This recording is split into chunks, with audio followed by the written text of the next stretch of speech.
Happy Friday, guys. Hello, hello, hello. And welcome once again to another live stream. We're back again doing what we do. And y'all know when we left up out of here last night, we were not done. We were not done. We came in here on yesterday and, you know, energy was high. Emotions were high. Because we experienced something and we were delivered a blow that we were not ready for. And we have to continue to make sense of the things that are no longer making sense.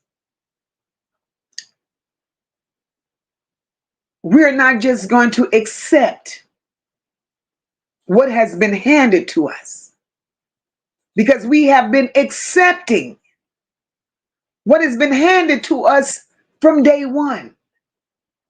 And now it's time for we as a people to stand where we stand and feel what we feel, because nothing is adding up. Even in this very moment, y'all, things are still not adding up. Y'all saw the title and y'all did see the thumbnail. The mysterious walk home.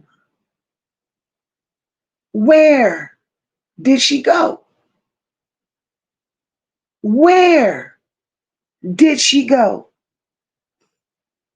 That 3 p.m. to 6 p.m. timeline. That's a window we can't ignore. That's a window we cannot ignore. And the question remains, who saw her last? Happy Friday, you all, and welcome, welcome, welcome.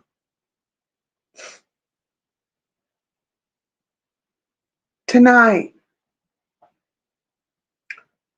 we're going to talk about these 3 hours, because these people know something. And it's a shame.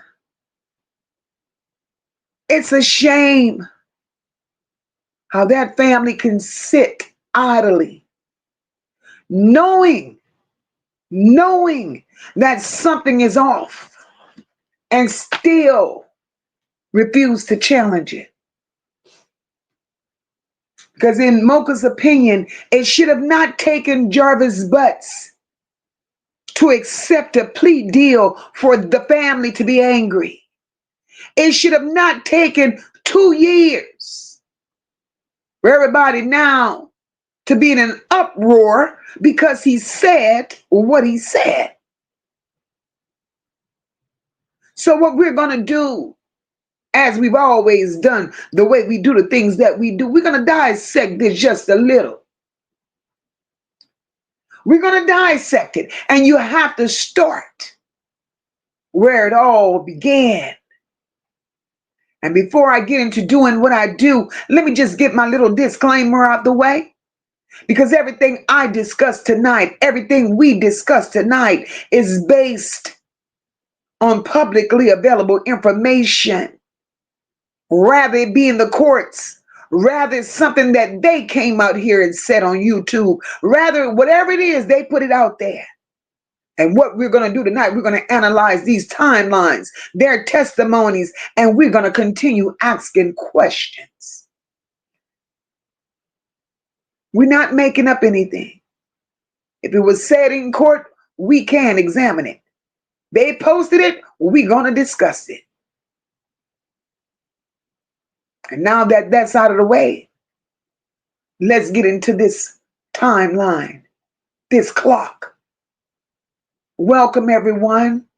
Welcome, welcome, welcome. And if you can do your girl a favor and hit that like button, share out the live, and don't forget to engage with the emojis to the right. I would truly, truly appreciate it. We're talking about the timeline, y'all. 3 hours, where it all began. 3 hours from 3 p.m. to 6 p.m. And somewhere in that window, something happened.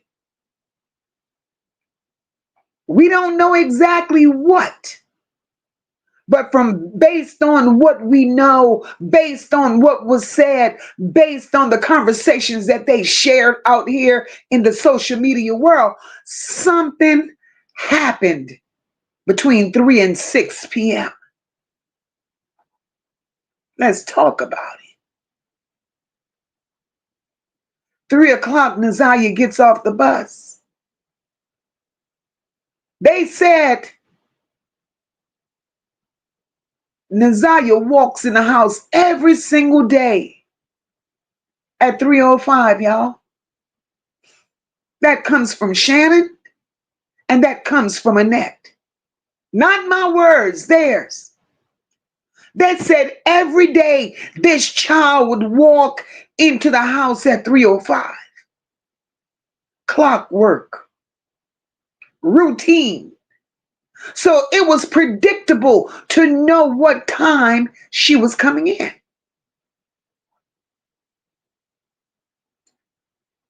They went as far as to say, Naziyah never did this before.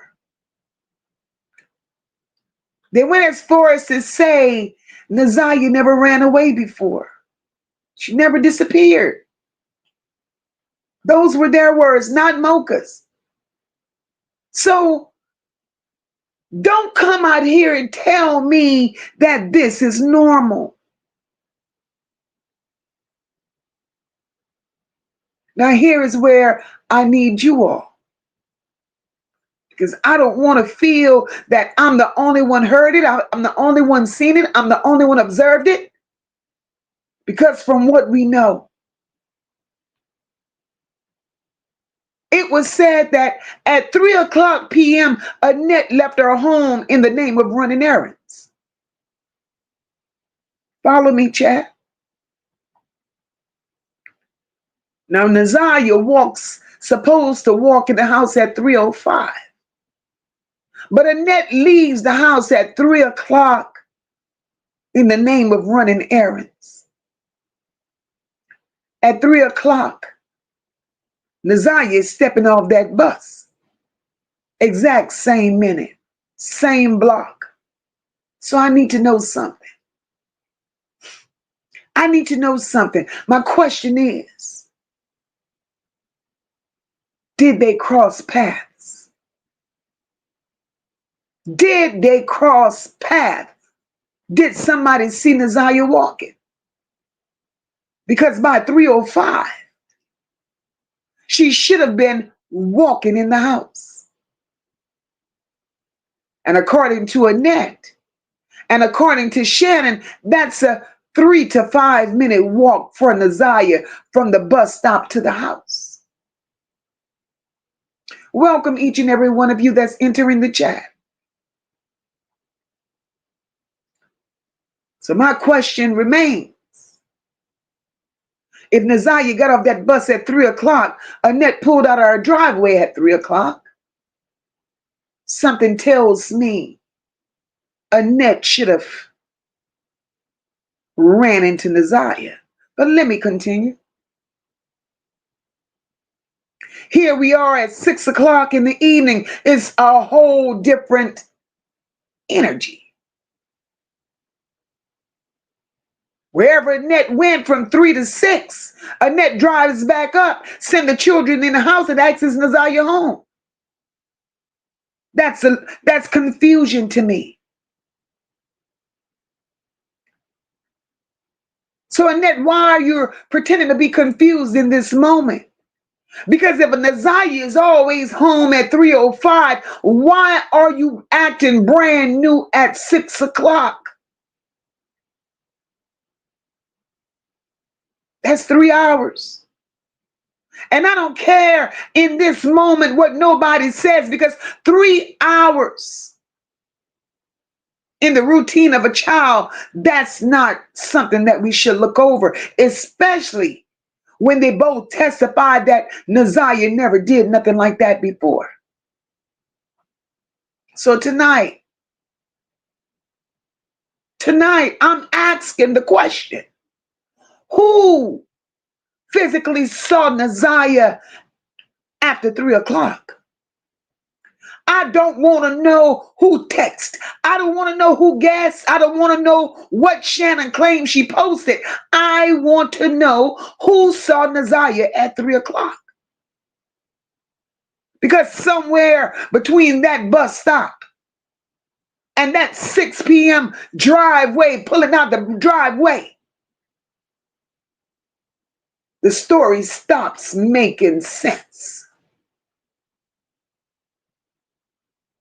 And when it stops making sense to MOCA, and the explanations are all over the place as they have been, that's where I have a problem. Because if she always walked in at 3:05 and by 6 o'clock nobody can say that they physically saw her, that means one of two things. That means one of two things. Either somebody intentionally missed something, somebody knows something, or somebody just ain't telling something. And I don't do coincidences. Y'all already know that. Especially in situations like this. 3 hours is a window. 3 hours is a window. And tonight, MOCA and the Nola Bells, we're going to open that window. We're going to open the window. Chad, I need y'all locked in with me on this one. If Naziyah gets off that bus at 3 and she walks in that house every day at 3:05, tell me what time you as a parent, you as an adult, you as a guardian, what time do you start to worry? Put those times in the chat, because I know I ain't the only one that will worry my head off. I ain't the only one.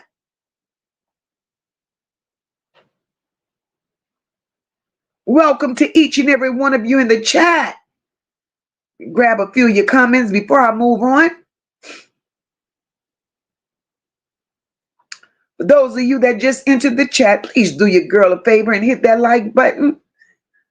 I hope you're winning, Miss Erica.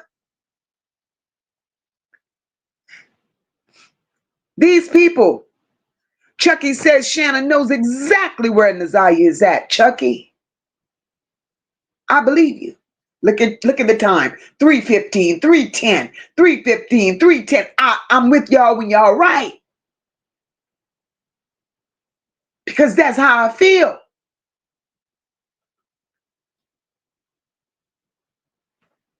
That's exactly how I feel. Because if it don't make sense, it don't make sense. 5, 10 minutes into this, everybody should be in panic mode. Everybody. There should be no wondering to see who saw what, who did what. No. That's not how this works. Not when it's routine. Not when it's in something that she's not used to doing. So, look. No. No. My girl, Lady Libra says, wait, Chucky says, I'm happy that a lot of people are not letting up on this case. Because them detectives wants to close this case. Absolutely. Absolutely, Chucky. Lady Libra said, you're right, MOCA. I wish someone could ask Dre, what time did Marquita get that phone call from Shannon? That would give some type of time frame when something took place. Absolutely, Lady Libra. Absolutely. Because he let the cat out of the bag when he said that particular night something went down over there. Something went down over there with Naziyah, Shannon, and Annette. This is not something we made up. This is something Dre said on my platform and said. And Shannon made a call to Marquita. And Marquita went over there. We got to make it make sense.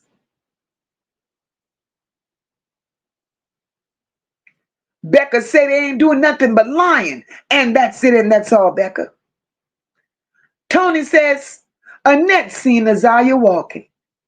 And she was supposedly running errands. And that's why she had one of the kids to go and ask Shannon, did Naziyah come home?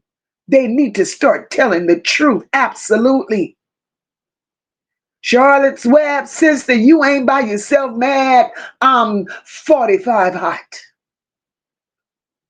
I'm 45 hot. Drag Racing said, Shannon said, she normally stands outside waiting on her. Well, what happened this time? She forgot to go outside? PJ says, MOCA, Shannon never called Annette to tell her Naziyah wasn't home. So why would Annette even ask if Naziyah home yet? That part is the lies for me. But we're going to unpack all their damn lies tonight. We're going to unpack them. And I'm with you, Charlotte's Web. That child is not in Rouge River. Absolutely not. And Chad, as we go along, I'm going to ask you all, because tonight is our night. It ain't about MOCA, because we're all in this together. If y'all believe something happened, hello. If y'all believe something happened in that 3 o'clock to 6 o'clock window, drop some clocks in this chat. And I do believe between 3 and 6 something happened. And that's MOCA's opinion. I believe between 3 and 6 something happened. And I also believe somebody physically saw Naziyah after 3 o'clock. But let me move right on along. Let me move right on along. I see those clocks in the chat. I see them, I see them, I see them. And thank you all for riding with MOCA, because we're all here on the same mission with the same purpose in mind, saving these children one at a time. And we're going to extract the lies, because this child has been failed several times over. She's been failed. First by her mother, then by her adoptive grandmother. Then Naziyah got failed by the system. And even right now, she's still being failed. Lie after lie after lie after lie. She's being failed. So all right, let's move on. And let's remove our opinions for a second. Let's remove our feelings for a second. Let's just follow the clock. I want to follow the clock because I want to make this all make sense. 3 o'clock. Naziyah gets off the bus.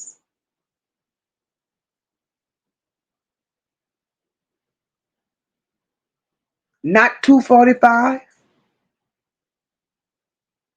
not 3:20, but 3 o'clock. And we all know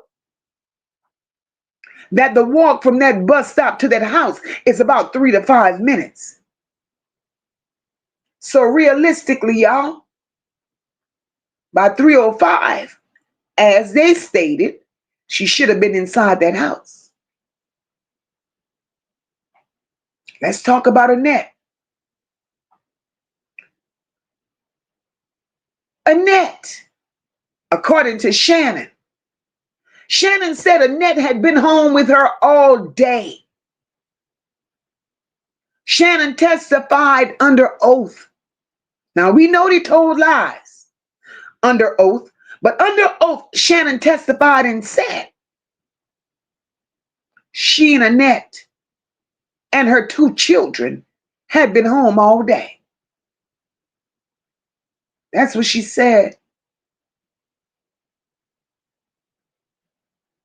So Annette decides she has errands to run. She leaves that house at 3 o'clock.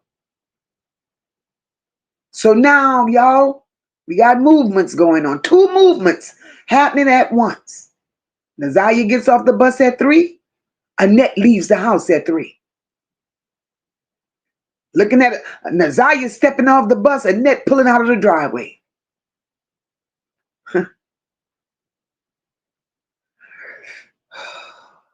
That means there's a 5-minute window. There's a 5-minute window where they either cross paths or Annette saw Naziyah and Annette picked up Naziyah. All these children had been in school all day. If Annette had errands to run, why would she conveniently pick that particular time? Now let's keep going. Shannon is home. Annette is gone. Wherever she went, whatever errand she had to run, she ran it for 3 full hours. Naziyah didn't come home. They said it wasn't normal. She never done that shit before. So between 3:05 and 6 o'clock, the question becomes very simple. At what point, at what point between 3:05 and 6 o'clock did anybody physically check for Naziyah? Not assume, not wait, not hope, but physically check for Naziyah. Shannon claimed she was staying outside. That was a lie she told. Because now I want to know, Naziyah didn't show up at 3 or 5. Did anybody look outside? Did anybody call her name? Shannon, did you step on the porch? Or did 3:05 quietly become 4 o'clock? Then 5 o'clock? Then 6 o'clock? Because in the world that we live in, time don't just jump. It passes minute by minute, and every minute is crucial and critical when a child don't return home.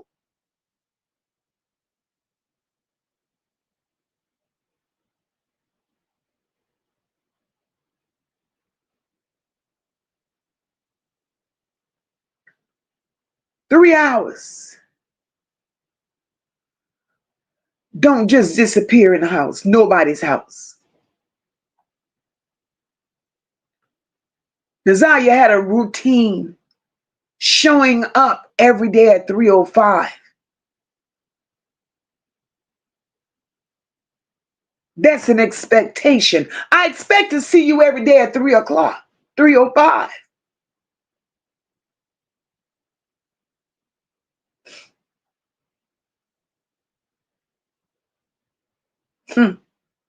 So, in an essence, that was new behavior to them. But they still did nothing behind it.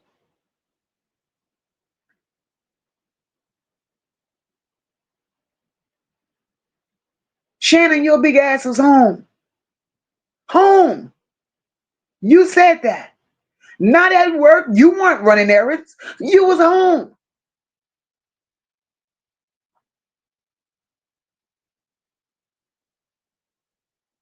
But yet y'all want us to believe she never did this before. Okay, I get it.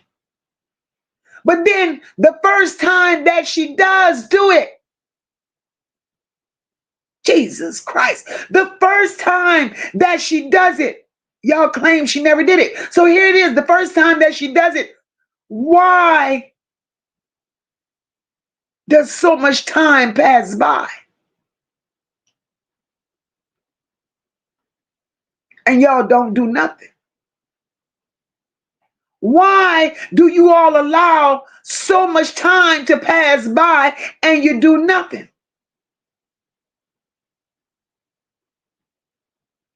Those 3 hours that Naziyah was gone, between 3 and 6, Naziyah could have very well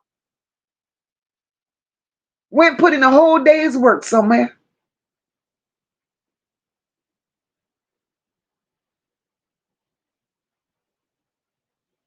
Those 3 hours was a grocery store run for people like me. Prepping dinner. 3 hours ain't 10 minutes. So I'm going to paint a little picture. All right, she's not in the house at 3:05. Maybe the bus was late, so I'll give it 3:10. She still ain't in the house. But I'm looking out the window though. 3:15, still nothing.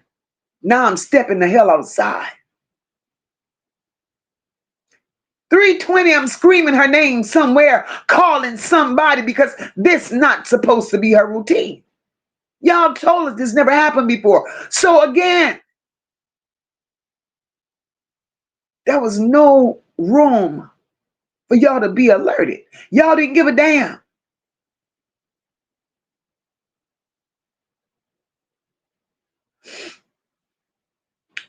Annette and Shannon, I have a problem with the both of you.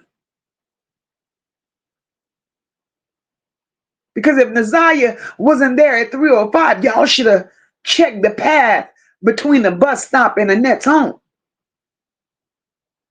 But my gut tells me it was already checked.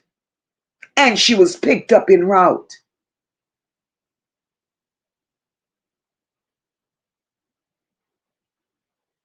That's what I feel.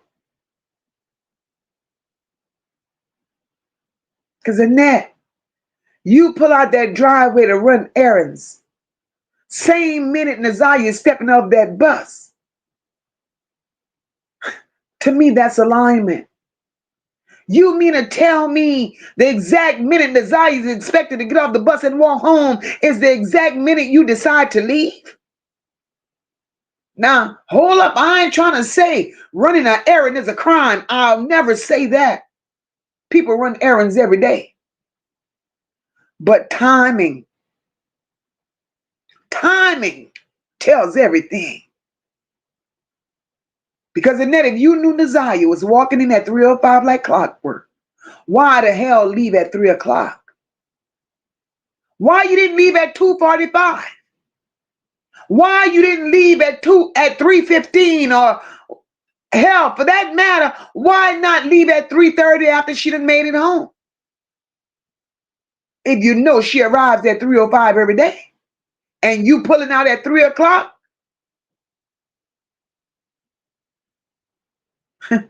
because if you were a loving and caring grandmother, you would have wanted to make sure she was home safe, especially if she's never done nothing out of the ordinary before. If you know that bus time down to the minute, you know what time it was, Annette. You pull out your driveway at 3. Bus drops Naziyah off at 3. Y'all on the same street.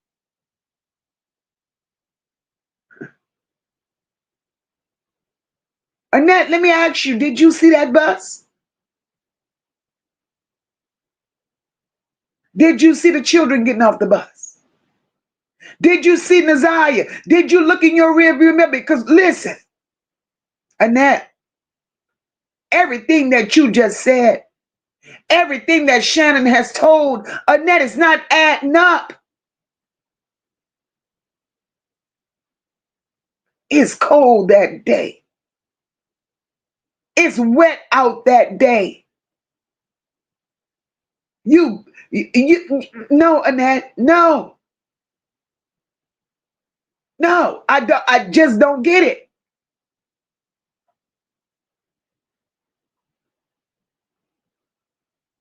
Because you see that word you use? You were out running errands. We're going to talk about your errands. Errands is one of the easiest words in the world to throw on top of a timeline. But I got a problem with that word errand, because errand, that word errand, it covers up everything. And it also covers nothing. You could have went to the store, the bank, went see somebody. It could also mean you went to do something you didn't want to explain. And that's the part that sticks me. My first question to you is this, Annette. What errands did you run? See, that's the questions the detectives should have been asking you. What errands did you run at 3 o'clock? Where did you go? How long did you stay? And why at that particular time? Why you couldn't wait 5 minutes? That's all I'm asking. 5 minutes. And I ain't even being funny. Chat, if you're with me, drop a number 5 in the chat if you feel 5 minutes ain't shit. Because that's the part that's not sitting right. You mean to tell me whatever it is that Annette had to do, wherever it was she had to go, you mean to tell me that timing was that tight? You mean to tell me, I see the fives, I see the fives, I see them. Thank you all. You mean to tell me that timing was that tight, Annette? And you just happened, thank you all for dropping these fives up in here, but timing was just that tight, and you just happened to pull off right as Naziyah was getting off the bus.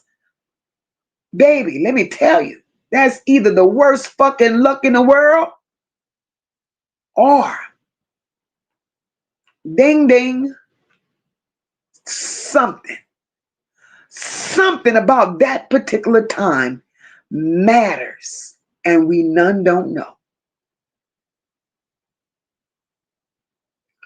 Because in a situation like this, timing deserves answers. And DPD, you failed. Crash dummies. Y'all didn't ask the right questions. Y'all didn't target the right people.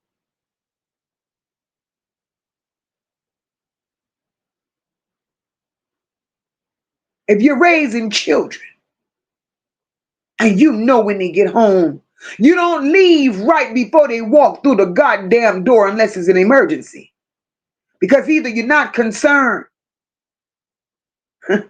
or you're very comfortable and you're used to leaving them at home unsupervised for you to do what the fuck you go out there and do. Or, Annette, hello, you had somewhere that you needed to be more than you needed to see that Naziyah was safe. Or wherever you had to go, including Naziyah had to be there with you. So it took you 3 hours to do what you needed to do. And then you drove up in that driveway playing crazy, sending those children to knock on their door to ask if she was home, being that she should have been home because she was a good girl. And she never did nothing out of the ordinary before. You see, that's a red flag. That's a red flag.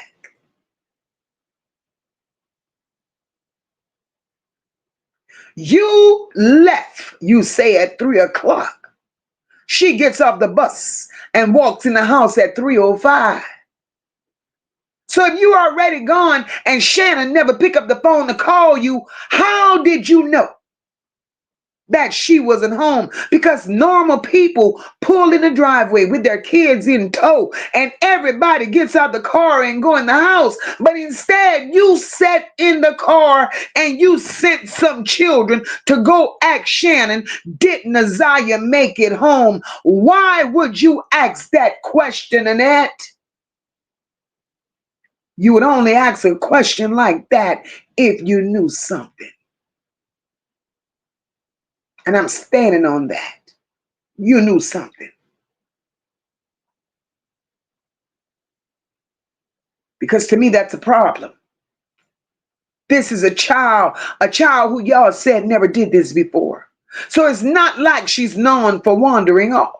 So why would you leave at the exact arrival time?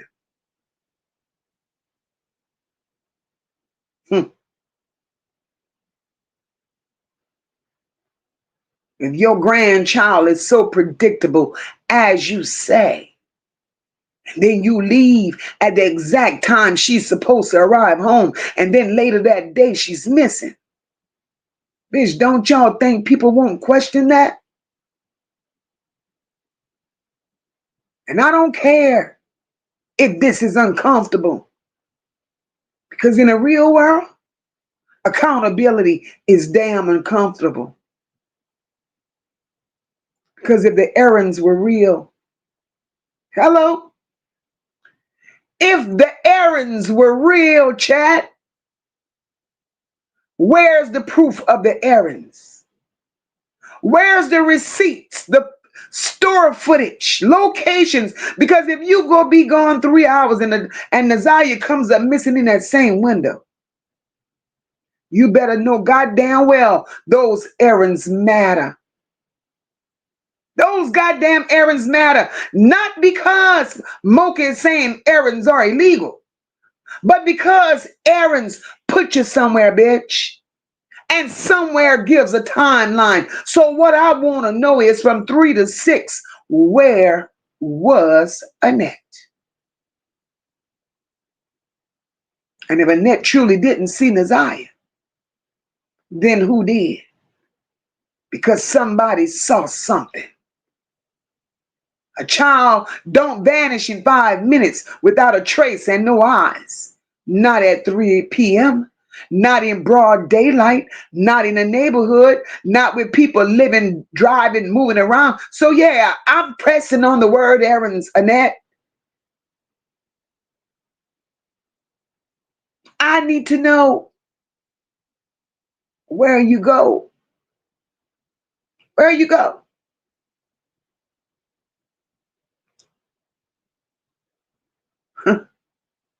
What errands did you run?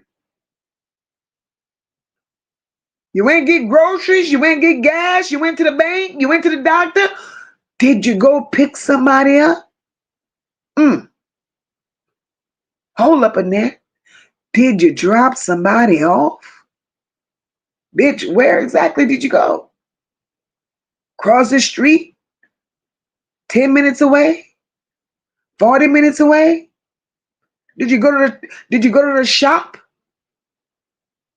Cause Annette, right about now, bitch, distance matters. Time matters. Receipts matters. And if you leave at 3 and return at 6, that's 3 hours, bitch, and it matters. So I need to understand what takes 3 hours in the middle of a weekday afternoon, right at school dismissal time, that couldn't wait 5 goddamn minutes. Because right now, all we talking about is 5 minutes. 5 minutes to make sure she walks through that door safely. 5 minutes to lay your eyes on her and confirm that she's home safe.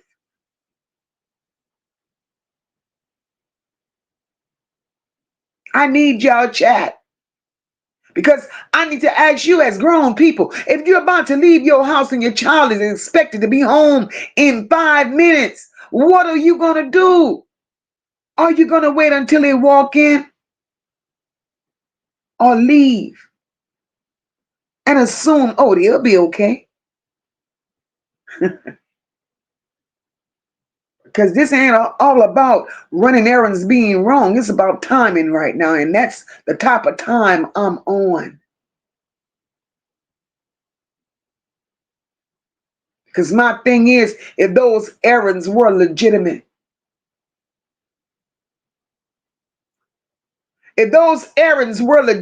then there should be a location, a reason. There should be a timeline. And most of all, Annette, there should be confirmation.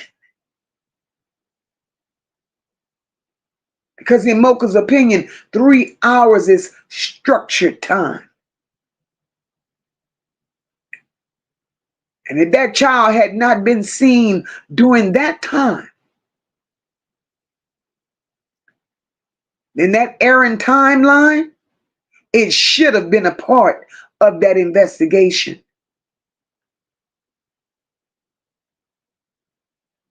Because those 3 hours would have created an alibi for you if you really had one. Because, bitch, you did not go sit at that after school program waiting 3 hours. And that window should have been examined. And that's not MOCA talking from emotions. That's MOCA talking from procedure. Because if these errands were normal, then the details about them, Annette, should have not been difficult to explain. So once again, where were you between 3 and 6?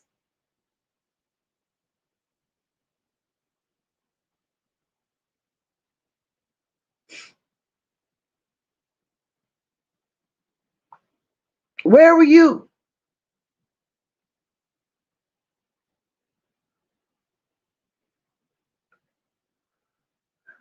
That baby deserves so much better. So much better.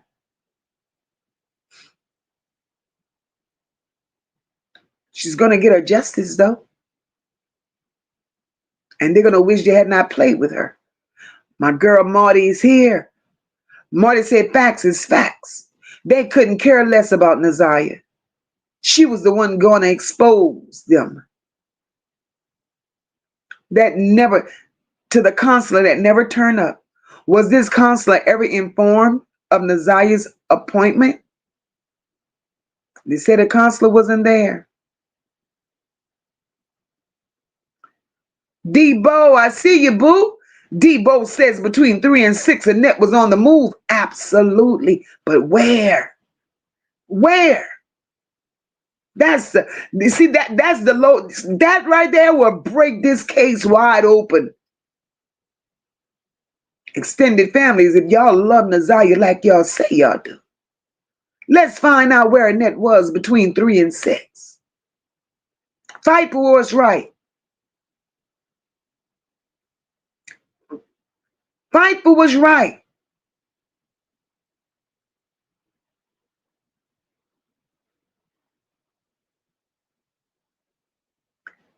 I'm with you. I'm with you, Tony. It's time that they start telling the truth.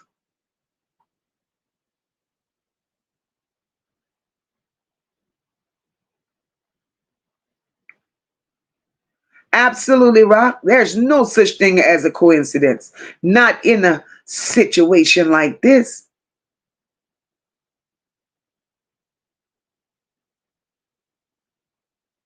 No nonsense. I see you, my love. This is ridiculous. They done made a complete shit show of this baby. A shit show. Kamisha, I see you, boo. Cornell said Annette ass was lying at that press conference. Talking about she can't eat, she can't sleep. She slept wonderfully that night. Naziyah went missing to where she said, Cornell. Hello. Cornell. She went to sleep. She went to sleep.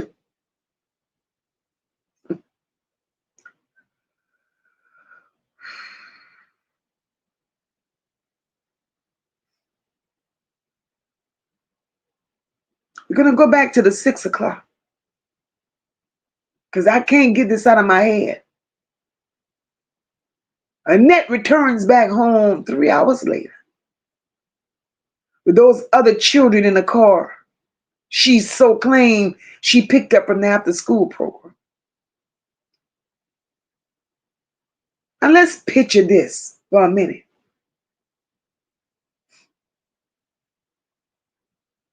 According to Shannon's testimony,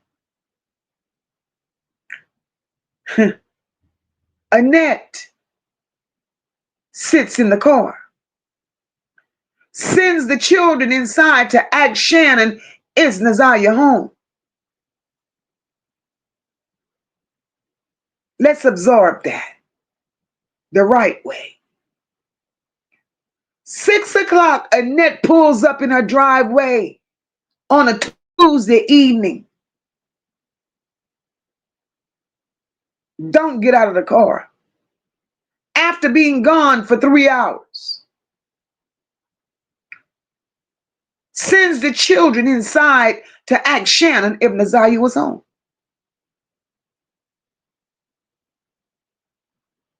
I have a problem with that. Because if a Naziyah, according to them, walks in every single day at 3:05, why is the question now being asked at 6 o'clock?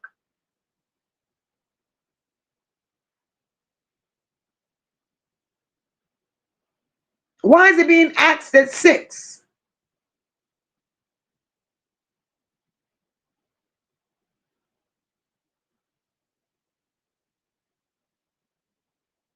Because if you're confident that she should be inside because that's her routine. Follow me, chat. If Naziyah's routine was what they said it was, why stay sitting in the car and send children to ask if Naziyah was home? Why the fuck you didn't go in yourself? Why not step out your car if you was really concerned about Naziyah? Why, if it was whatever reason you felt you needed to know if Naziyah was home, why not step out of your goddamn car, open your front door, and call her name if you really wanted to know if Naziyah was home? Why not just walk in the house and go check her room?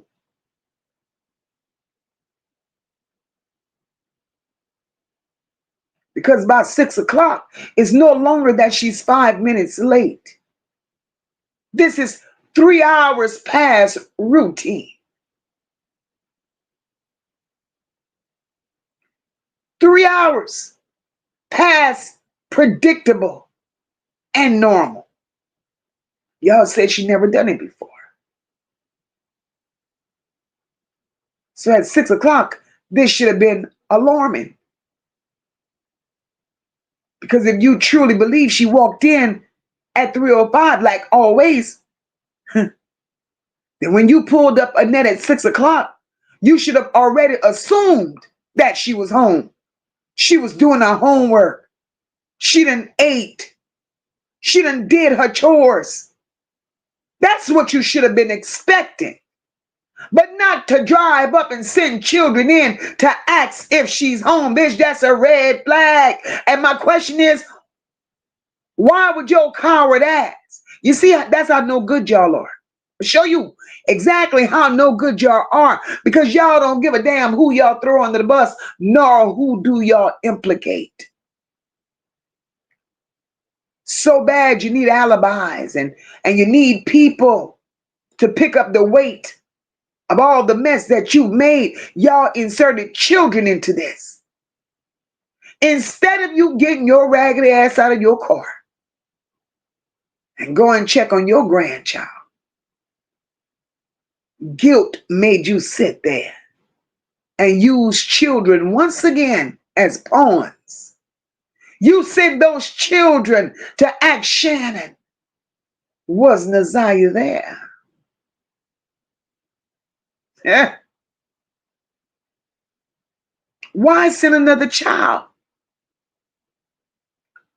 Why? Because to MOCA, that detail matters, ma'am.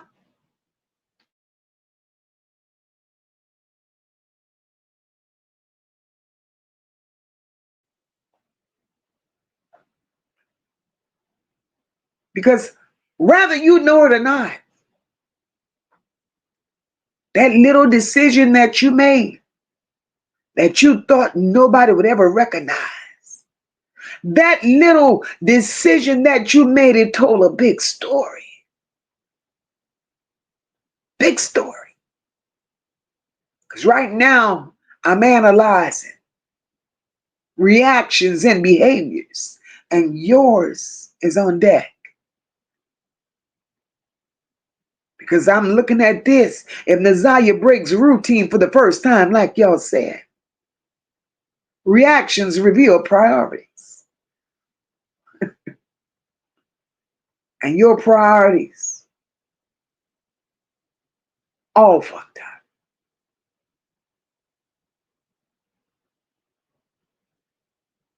You drive in your driveway at 6.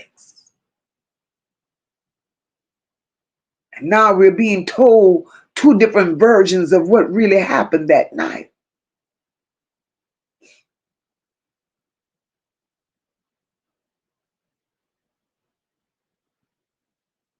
Annette tells the people, Annette stood on that stand in the preliminary and she said out of her own mouth, and I know y'all heard it. Annette said, I went inside and I asked Shannon, had Naziyah come home? That was the first version of what we heard.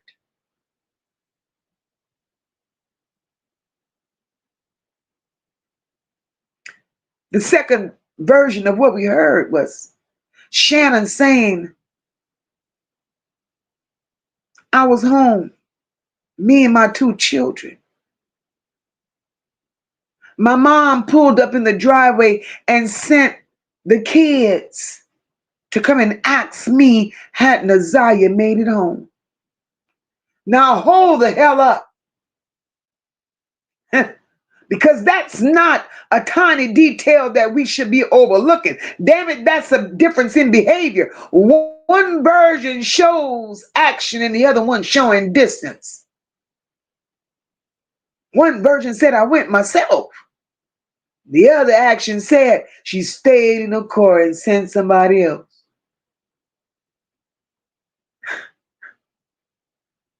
Annette,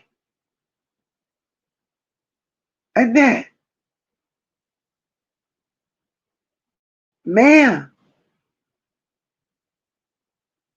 your story is all over the place. And the contradictions are real. And when stories don't match, that's significant to MOCA.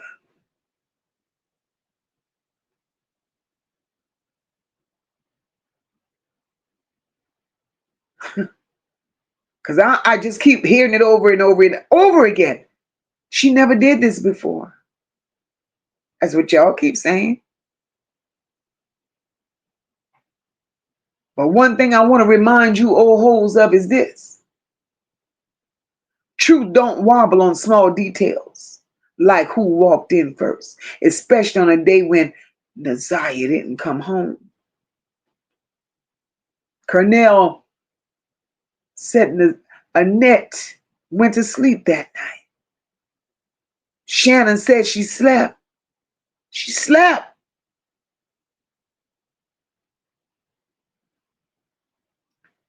Marty says the only time Annette worry is if Naziyah go be late for her next appointment. Annette make for her for monetary gain. Tony says Naziyah should have been walking in that house no later than 3:05 or 3:10. Absolutely.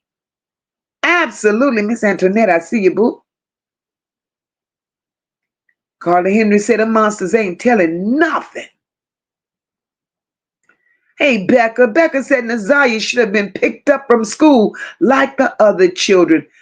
Yes, Lord, because y'all, I got a problem with that. Why that particular day? Why that particular day? Everybody else could get picked up. But that particular day, Naziyah has to get on a bus.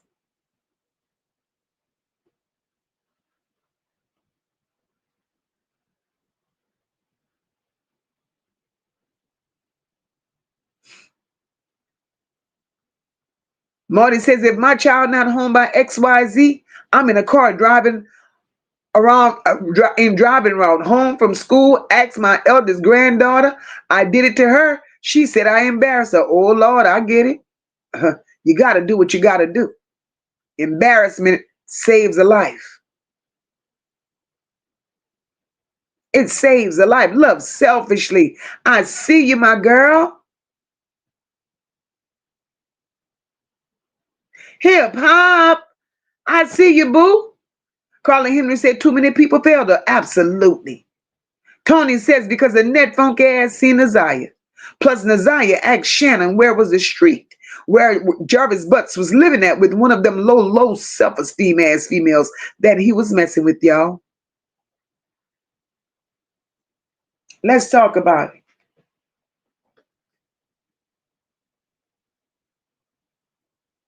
Tony, in my opinion,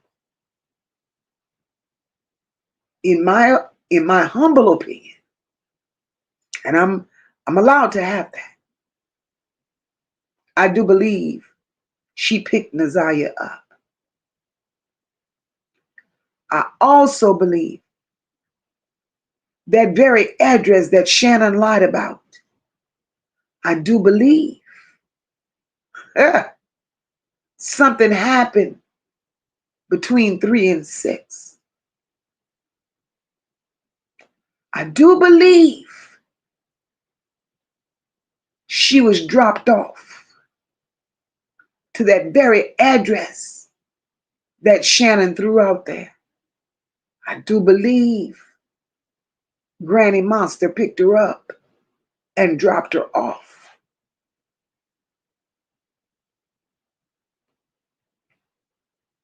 Because Blue Car is too involved in this story. Blue Car is too involved in this story to say that she don't play a part. I believe she picked her up.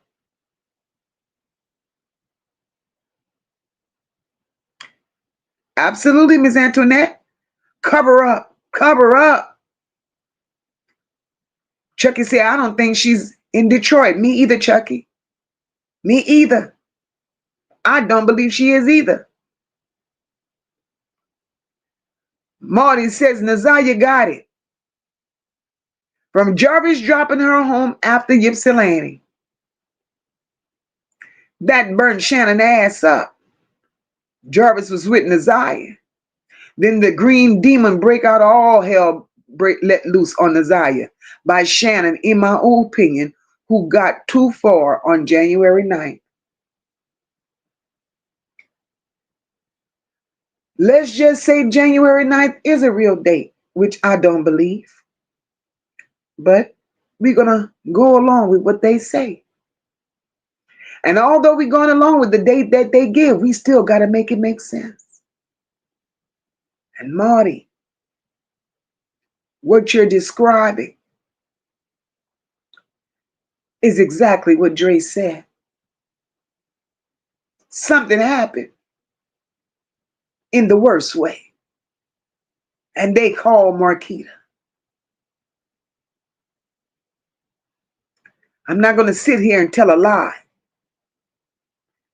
Drag Racing said she got a phone call.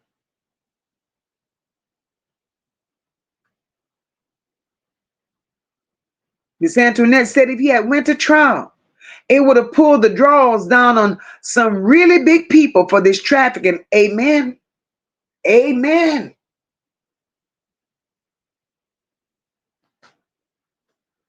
And I think that's what he was avoiding. People are saying Jarvis took the plea deal to save Shannon. Let me tell y'all something. Jarvis did not take that plea deal to save Shannon. Jarvis can't stand Shannon. He didn't like her then, and he don't like her even more. So what makes anybody think that the plea deal that he took was to save Shannon? No, that plea deal had nothing to do with Shannon. Had absolutely nothing to do with Shannon. That plea deal had a lot to do with Jarvis. And that plea deal had a lot to do with the enterprise. You can't snitch on the enterprise. Because no matter what comes your way, good, bad, right, or wrong, rather it be small or big, you're part of protecting the enterprise. And we're going to do what we got to do to take care of you as long as you don't give us up. That's what an enterprise does. This has nothing to do with Shannon. This has, in my opinion, everything to do with the bigger people. This is all a cover up. And in MOCA's opinion, Kim Worth is included in the cover up.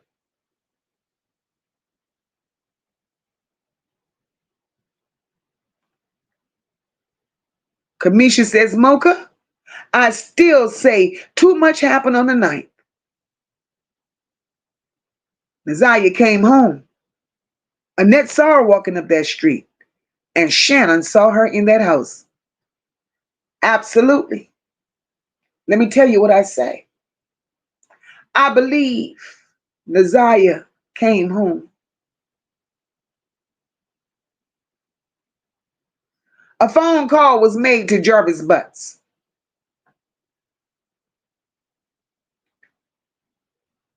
Because Naziyah was found jumping in and out of Jarvis' truck, going to the store. She was in Ypsilanti, they say. But not one time did anybody say a goddamn thing about a backpack. Said nothing about nothing that pertained to her school clothing. The clothes that they found that was planted, that was so fresh out there, those clothes matched nothing that described she had on when she went missing. So that child went home. And I'm still burned out and confused about Naziyah being able to text from school devices. Because if we want to rewind this and go back, let me tell you about the setup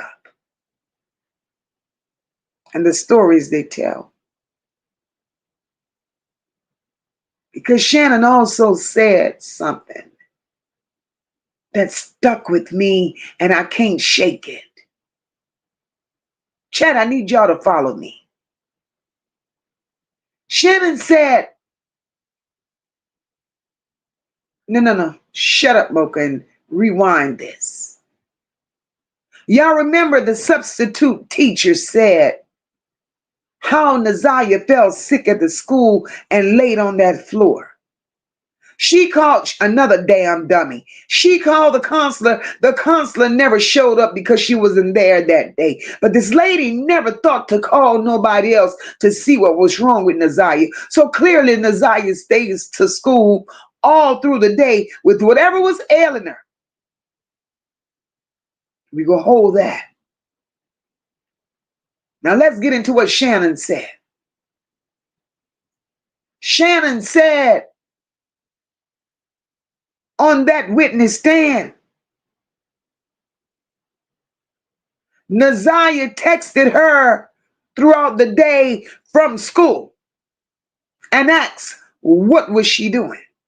TT, what you doing?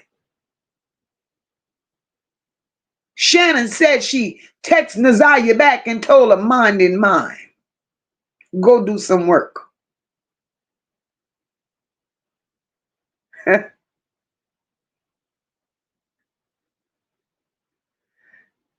So if Naziyah was in the position that that lady said she was in,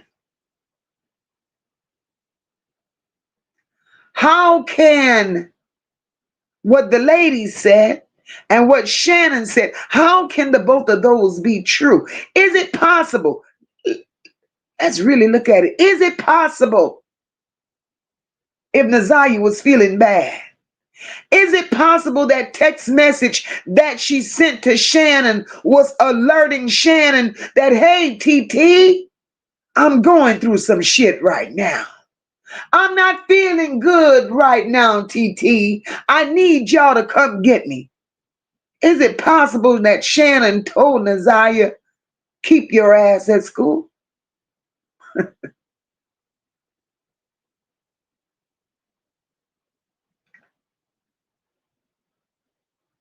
The timing is so strange.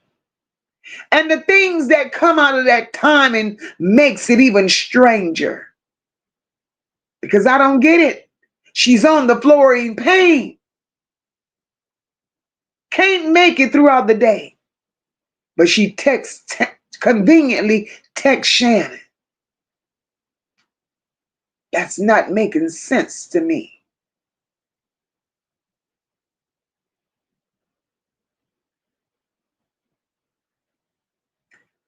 Absolutely. The math ain't mathing. It ain't mathing at all.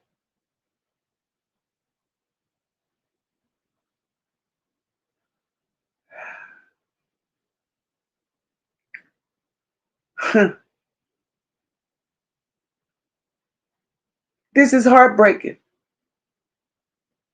because I don't believe that story Shannon put out here about Naziyah texting her. Why would Naziyah, TT, girl, Naziyah hated your guts.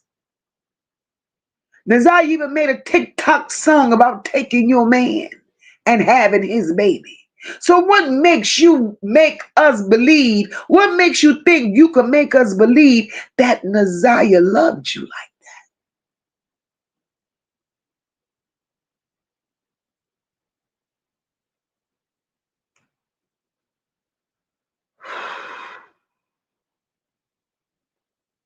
Star, I see you, boo.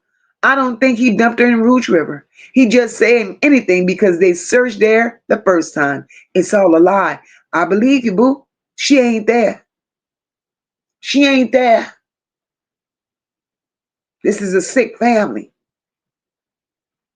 Tony said, what made them hoes say that Naziyah ran away with the boy when actually it was a man named Jarvis Butts and Cordell? I'm telling y'all, Annette seen Naziyah. Picked her up and took him to her. Kenyatta Marie, I see you, boo. Absolutely unbelievable. Hell yeah, Cornell, they knew. They knew. Annette could pick up all these children.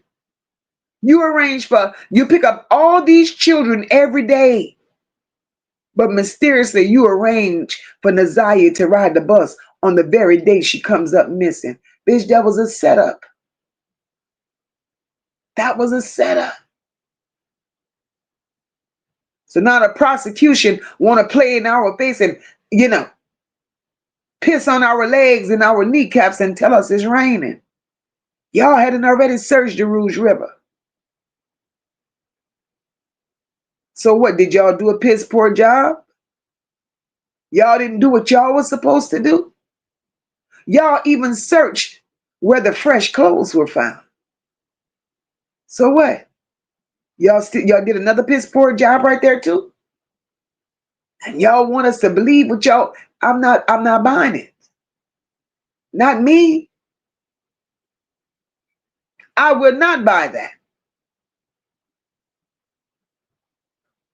Then Shannon says,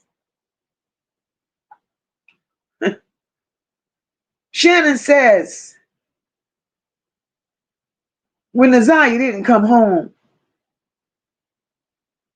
and it was getting late, she asks Annette, do you want me to call the police? See, all this shit centers around Annette. Shannon said she asked Annette, do you want me to call the police? Annette told Shannon, no, I'll handle it tomorrow. And Annette went to sleep. She went to sleep.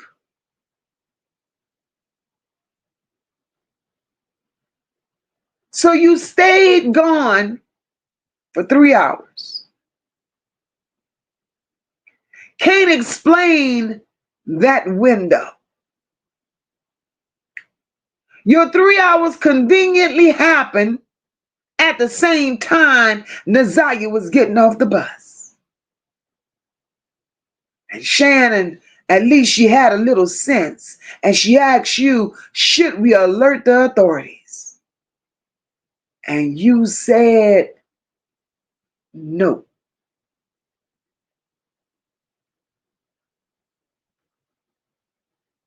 So Annette, we're back at you. You're the beginning and the end to all of this. Becca said they're all lying. They know what happened to Naziyah. They may as well just go on and tell on Jarvis because he's going to spend his life in prison. Why are they continuously trying to protect Becca? That's who they are, and that's what they do.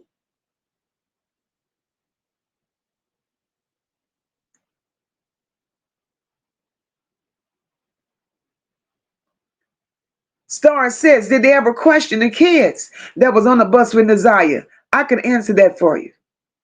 No. No kids were questioned because there were no kids on the bus with Naziyah. We have to call it for what it is. There was truly no school that day. The night don't exist. And if we look at that picture of that little girl sitting on that bus, that's an old ass picture, nothing current. And that child looked like she was on that bus by her damn self. Cornell says, so if they don't find her, then do they get to take back the plea? Hell yes. Hell yes. Hell yes. You take it back.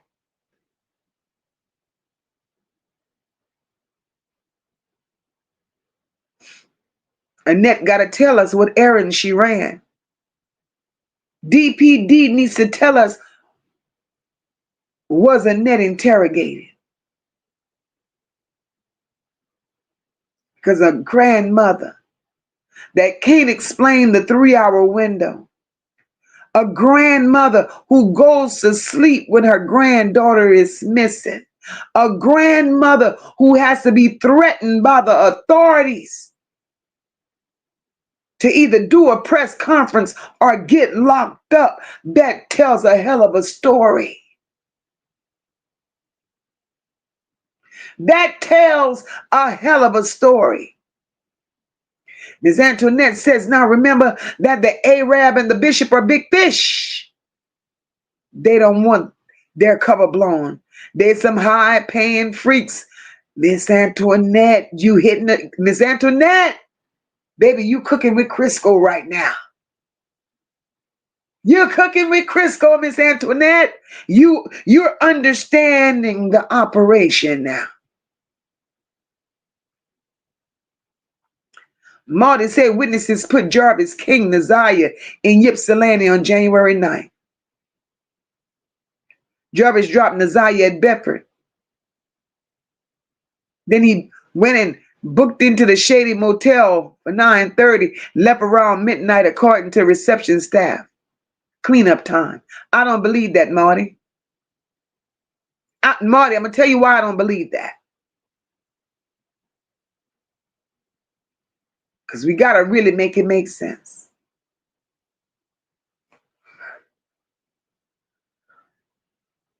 I don't believe it.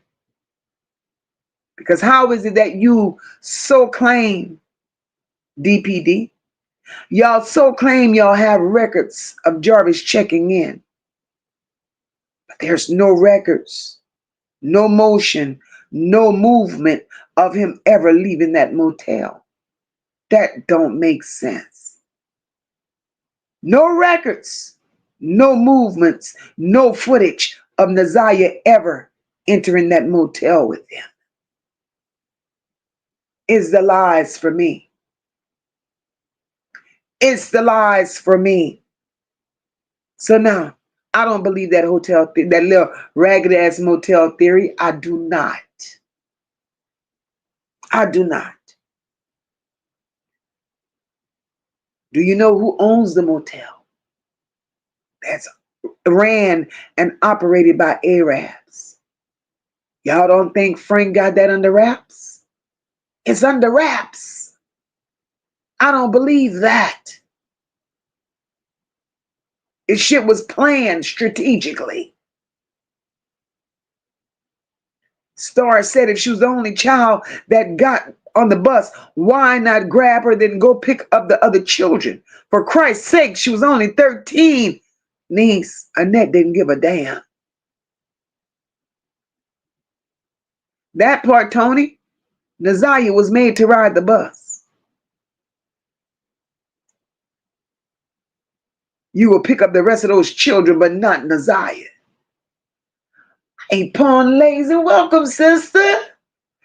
Happy Valentine's Day to you, too. Miss Antoinette said Arabs believe in this kind of shit.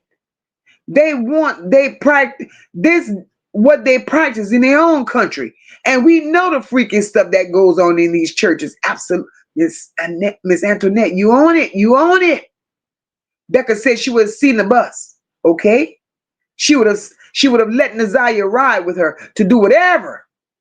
But it didn't happen like that. Becca, you're seeing the big picture. Plaid, I see you, boo. You're seeing the big picture, Becca.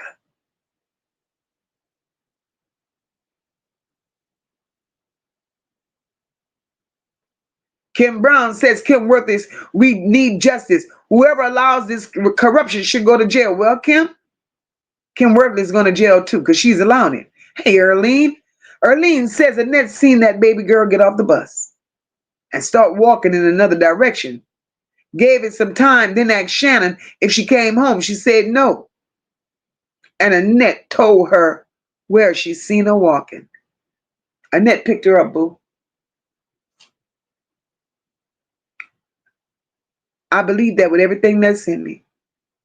Annette seen her walking. Cornell says, I believe Jarvis was the one that picked her up from the bus stop.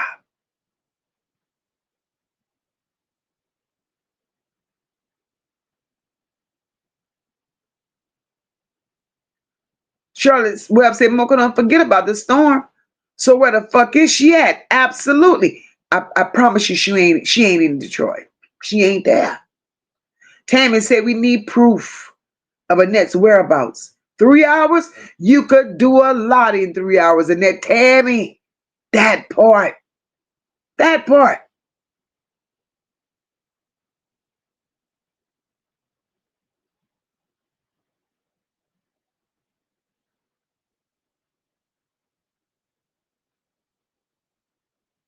Carla Henry said if they charge Jarvis with redrum, they must have proof that Naziyah is gone. This case is strange. Carla Henry.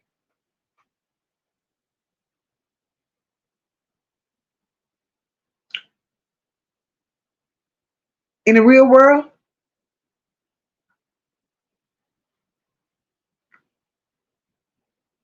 that case wasn't solid enough. They put that redrum charge on him based on whatever little pieces of evidence that they found. But they found no parts of Naziyah. The body parts that y'all heard about down the street around the corner, that's not true. That don't exist, baby. That medical examiner report, which was disgusting, that I heard about just the other day. See, we have to be logical. I would not sit up here. This baby has been through enough, y'all. And I want to point out the monsters in the story. I don't want to dehumanize Naziyah. She's been through enough. The most disgusting thing I've heard some disgusting things when this case has been presented to the people. But one of the most disgusting things I've heard. See, I'm a grown ass woman, y'all. That's first and foremost. And I'm not going to sit in bullshit. I'm not going to waddle in a shit. And I will never turn my head and say that shit don't stink because shit stinks. Now, anybody that sits there and accepts certain things, I'm not going to ever tell people where to go, what to believe, and this, that, and the other. That's not my position. Because MOCA can only control MOCA. But to hear it's being said, and it was told to me that it was said that there were pubic hairs found inside of that baby from Jarvis. If y'all could have saw my reaction and how I wanted to throw the phone across the room when it was told to me. Because that's a sick and twisted mind to say some shit like that. And how could that be established if that baby body is nowhere to be found to prove it?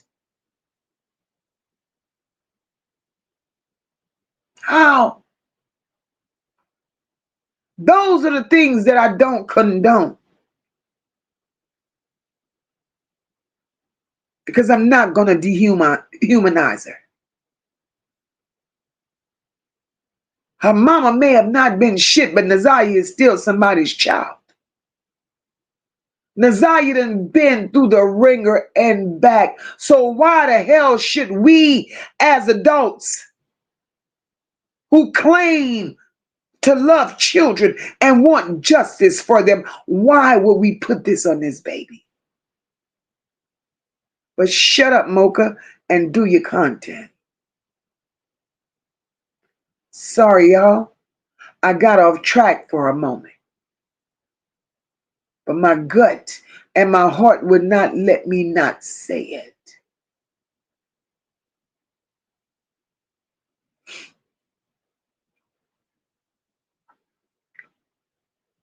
Tony says maybe she went to go meet with Frank about another van. That has always bothered me.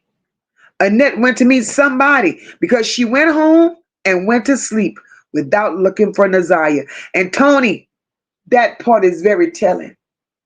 Very telling. You went home and you went to sleep, Annette.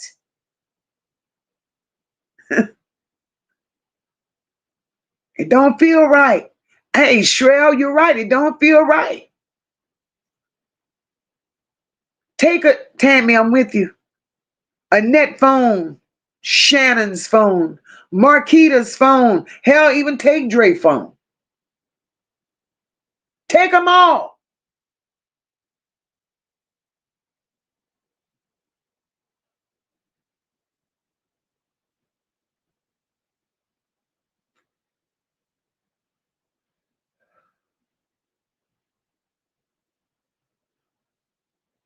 Marty said Jarvis go send 5,000 votes through that court in March. Because if he go right in jail, he go take Annette, Shannon, Marquita, King, all of them with him. That's why he took the plea. This ain't his first rodeo in court. Absolutely. I told y'all yesterday he was playing chess. Absolutely, Rock. That's what that errand should have been. Finding Naziyah. Quill, I see you, boo. Still ain't heard a damn thing from Lady Quilla. Marquisha, I see you, love. Welcome. This is sickening. Hey, Spicy. April says it was raining hard. with a mixture of snow with heavy wind that day. Exactly, April. So why the hell would she not pick her up? Teresa. She says Annette could have called Shannon while she was driving around.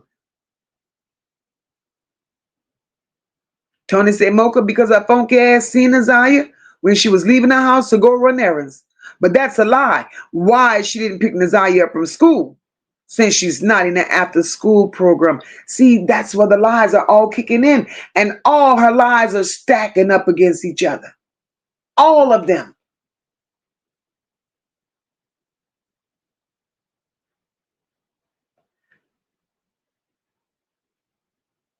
That's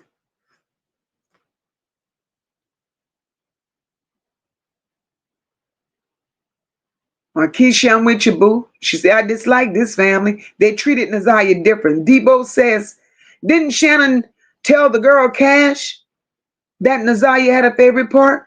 I wonder if anyone checked to see if they put her somewhere around there. Debo, that's a good, that's, you know what, Debo? That conversation Shannon held with Cash is almost as if it was pointing toward that park.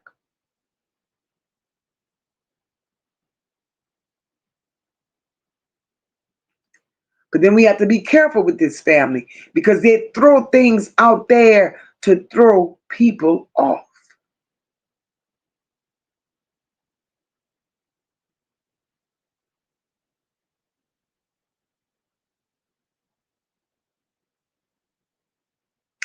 Spicy said, Jarvis said he threw in Rouge River like she was trash. And his sister lied through her teeth. She was in on this. She knew also what was going to go down. She knew. I heard that even the sister, that's all over social media now, how she covered up for some wrongdoings that Jarvis did at a school where she worked when it came to children. Some sick people. Kim said if all three of those children testify what went on in that household and they still are not locked up, something is wrong. Whoever in these bushes, the police, FBI, Kim Worthley, y'all, listen, I'm with you, girl. I'm with you. But y'all gonna offer Jarvis a plea deal. The problem is, that's how I know they shady. You're gonna offer a plea. Y'all should have had him to give up the goods before the plea was even on the table.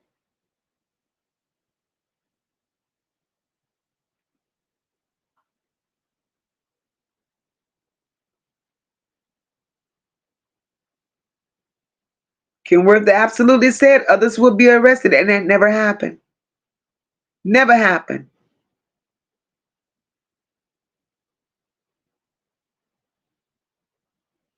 That girl hated the ground Shannon walk on. Kamisha said, but Mocha, if Jarvis lies about where she is, then the deal is off the table, right? Because I don't believe she's in that river. Absolutely. It's off. Spice, I'm with you when you're right. I believe they trafficked her. Kim Worthy, we need you to do, we could stop calling her name. We could stop calling her name because she's in on it. We go stop calling Kim Worthy's name because she's part of the problem. And until we accept that, we're going to forever be in the space that we're in. Let's not give Kim Worthy praises that she don't deserve because she has Detroit the way that it is. A girl, PJ, said, Mocha, that damn teacher is lying. She should have called 911. That old bag was a part of the plot. She knew Naziyah since kindergarten, so they convinced me with the bullshit. Girl, I said that. And you know what, PJ? Not only her. I said that about that sliding teeth lady who found that ID as well. I don't give a damn. Because the old lady, the substitute teacher, her and that her and the teacher with the not the teacher, slow your ass down, MOCA. That substitute teacher and Raw Crown, y'all know Raw Crown, the one that supposedly found the ID, look at him and look at him well. They look like they could be sisters. They look like they related.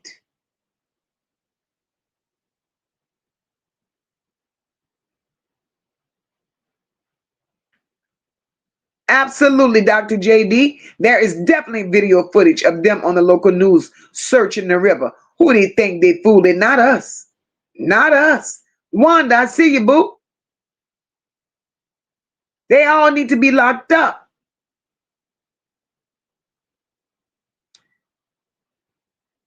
Dr. JD said Detroit don't give a damn about children trafficking if they get away with this.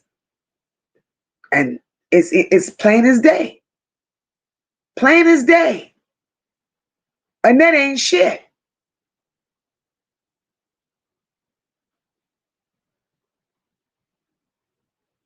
So they could let it go about looking for a body in Rouge River because it ain't there.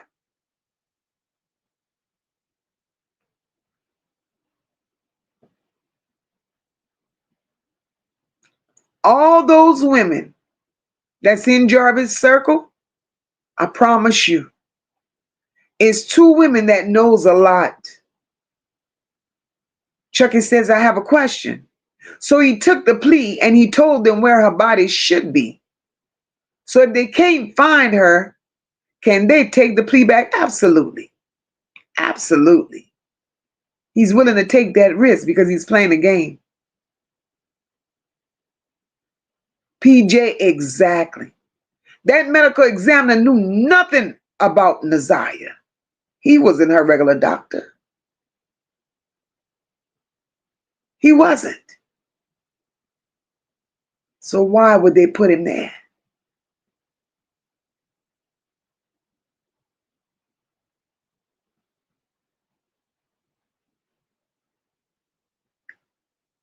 Right?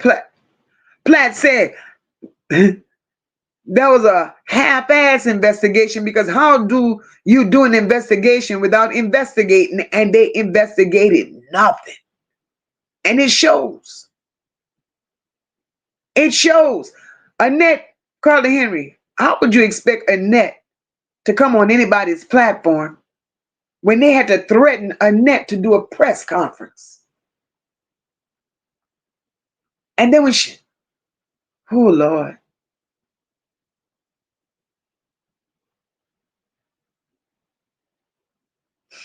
They had to threaten her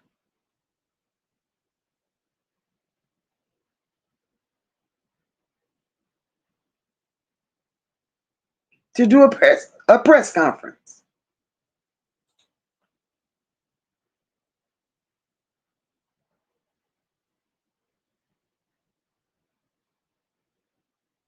Shannon says,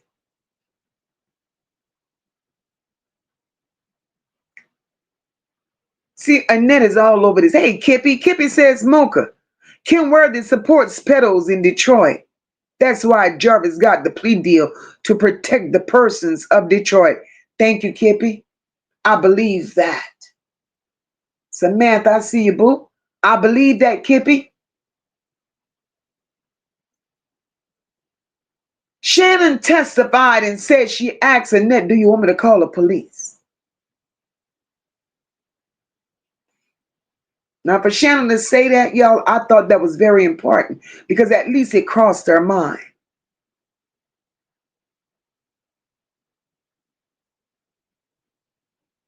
So,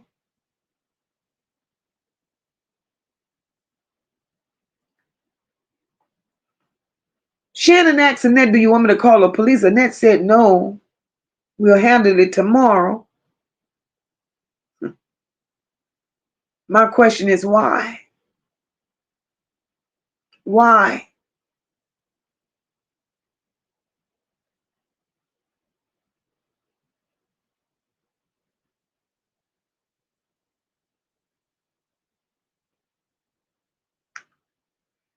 You stayed gone for 3 hours. You can't explain where you've been. You don't want to call the police, and you roll your nasty ass over and went to sleep.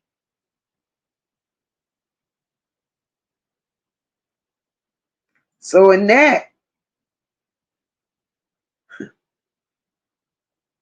I got a problem with you, ma'am.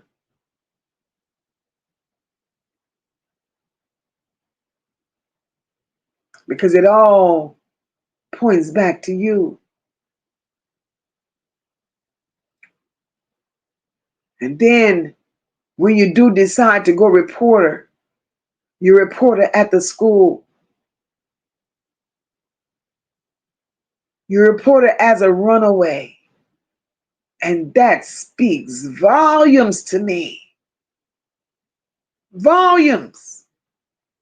It's like your mind was already made up. You said you didn't want to call the police, you would handle it tomorrow. Now tomorrow is here. And instead of telling these people she's missing, endangered, or she's never done this before, you said she's a runaway. So the question I have for you is, if she's never done this shit before, how do you wake up the next morning and run away is your word? Because the world I live in, runaway suggests Naziyah made a choice. Runaway also suggests it's a form of a pattern. But y'all have to make it make sense to America, because you report her as a runaway, but you got on the stand and you testified that she's never done this before. So how does that classification falls into play?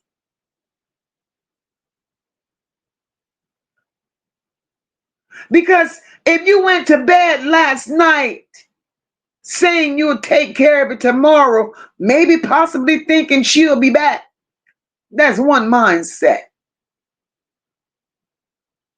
But if you wake up the next morning and you labeling her as a runaway, that means somewhere in your mind, you want the world to believe she left intentionally. Bitch, that's a shift. So I need to understand what happened between the time you went to bed and the time you woke up. Or was it that being a runaway was easier to label because you've done it so many times before? We know that the word runaway lowers the urgency and runaway cools the temperature down. Don't look. Make people think she gonna show up sooner or later. But y'all say she never did that shit before. So you said we'll handle it tomorrow.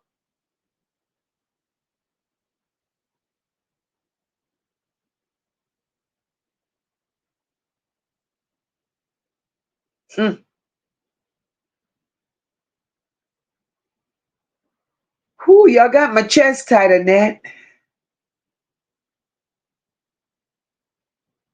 Y'all saying this child chose to leave.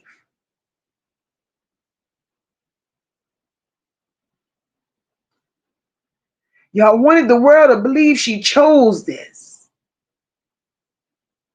But then y'all try to make yourself look good in that stand and said she never did this before. And that's a contradiction on top of a contradiction on top of several contradictions.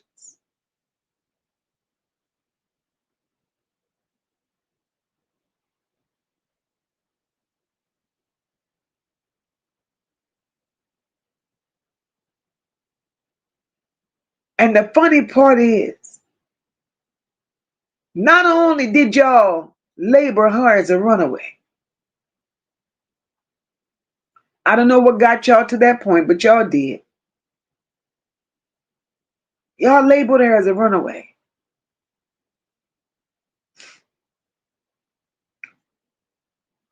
In a normal world, people would have came out with a missing child and it'd have been like, y'all please help me find her.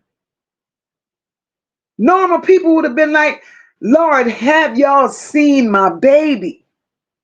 Normal people would have been like, man, she was She was last seen wearing XYZ, or call this number if you see her. We're desperate. That's what normal people would have done. But not y'all. Y'all took to social media and labeled her as a runaway. Then y'all got on social media. Y'all said she was fast. Shannon, you said she ran off with a boy or a man. You said she was sneaky and she'd do stuff like this all the time because she saw her brother run away several times and she was copying his pattern. So how does all of that line up with she's never done this before? My thing is, she's missing. She's gone. And your first instinct as a decent human being, as a decent parent and a guardian, would be to protect their image. Is not to throw them under the bus. And Shannon, y'all came out here and y'all threw Naziyah under the bus within the first couple of hours.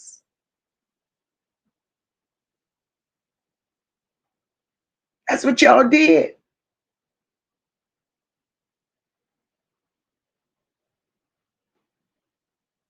Because Shannon, when the narrative in my mind, when it shift from she fast, she ran off, she with a grown man, y'all made the public look at this totally different. Instead of the public having urgency to respond, y'all tried to create doubt in the people. Because when you label a child as fast, sneaky, you do that shit publicly. You did two things at one time. You tried to explain her absence, your version of it. And in that same breath, by saying all of that about her, you were redirecting responsibility because you didn't want it to lay on your lap. Because now you done put it out there. And the story became she left. Not she's missing. And that's the difference. And then y'all came right back with another post. She's been spotted. She's been found. We spotted her at the gas station going in the liquor store. Y'all had no proof of that. No confirmation of that. That's something that y'all threw out there to deter the people. Y'all wanted the public to believe she was found. Why? Why frame her as being fast, as a runaway? Absolutely, Rock. Victim blaming at his finest. That's what they did. Y'all tried to make the world believe she left on purpose.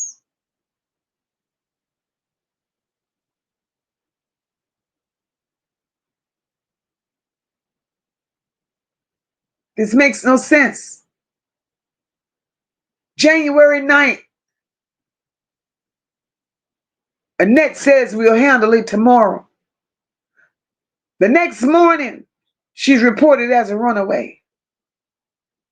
The same day, Shannon comes on social media, says she fast, she's sneaky, she ran off to be with a man, she looking for D. Then Annette get her ragged ass up and go report her to the school resource officer. That shit sits at that school for days and days and weeks and days.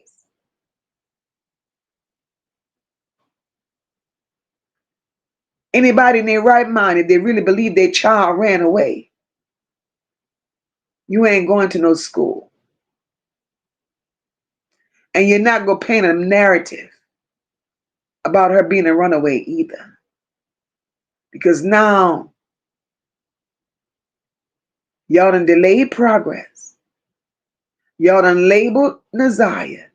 Y'all done created your own narrative. And now y'all juggling paperwork.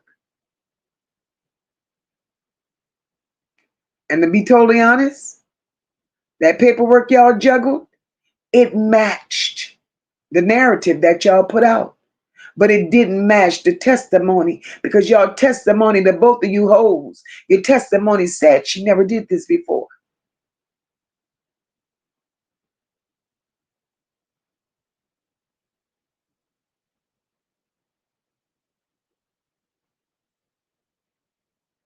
I have a problem. I have a serious problem with all of that.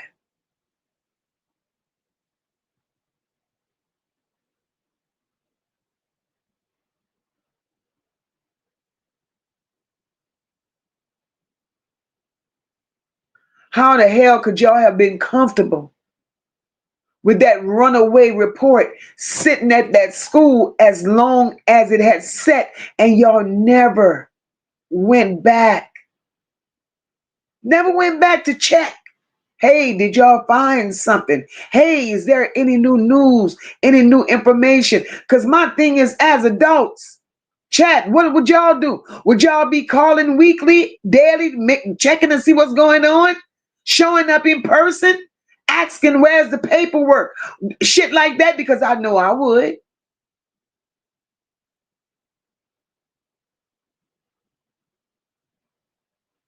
Because even in runaway cases, even the fact that you listed her as a runaway, you will still be asking, had you heard anything? Is there an update? Is it in the system? But then y'all allowed all that time to pass. That's not small. That's not small. Y'all were very negligent. And I think, and I have a right to my opinion, it was done intentionally.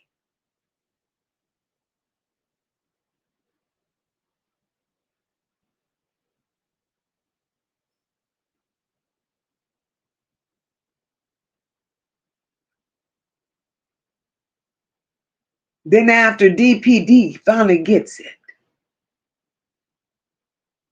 a press conference is scheduled by DPD. They had to put pressure on Annette to participate in the press conference. As a grandmother that supposedly loved your grandchild, ma'am, I got questions. Seems like you didn't want her located. You didn't want her found.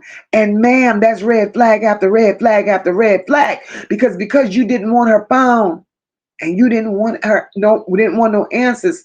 That speaks volumes of who you are and your character. First day, you pull out your driveway at 3 o'clock, stay gone for 3 hours. No explanation. Came home that evening, still ain't worried, knowing that she's not there. Took your raggedy ass to sleep. Woke up the next morning only to go to the school and report her as a runaway. Then when DPD finally gets it 30 plus days later, they have to threaten you to do a press conference. Red flag.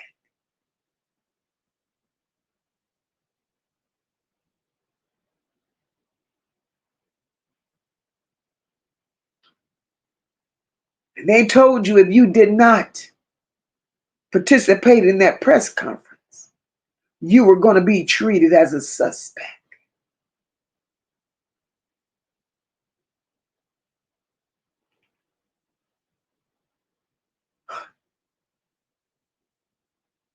Because that changed the atmosphere. I believe in that moment,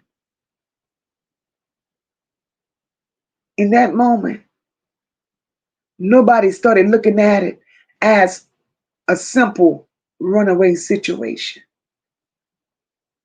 They did view it in that moment serious enough to apply pressure on Annette.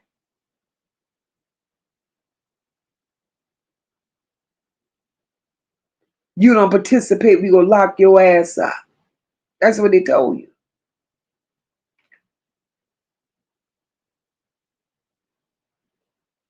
Because if you truly believe Naziyah ran away, why would you resist during a press conference? Why would you need pressure to stand up in front of the public and come to the world asking for help?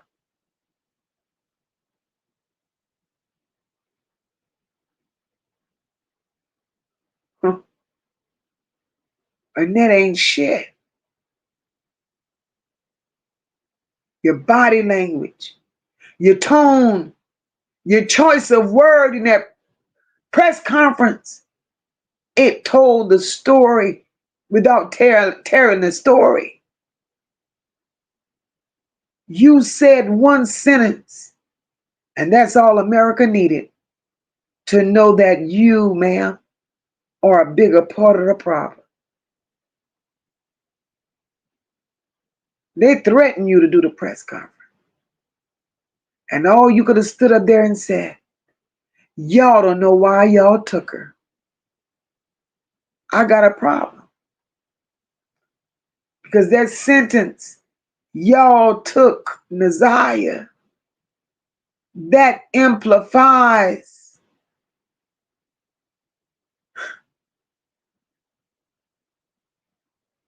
that you were talking to somebody else. That don't say, when you say y'all took her, that contradicts runaway, ma'am. Y'all took her, that meant she was taken. That don't mean run away.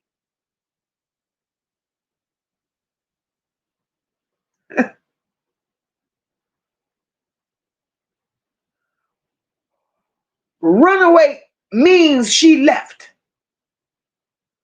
Took means she was taken.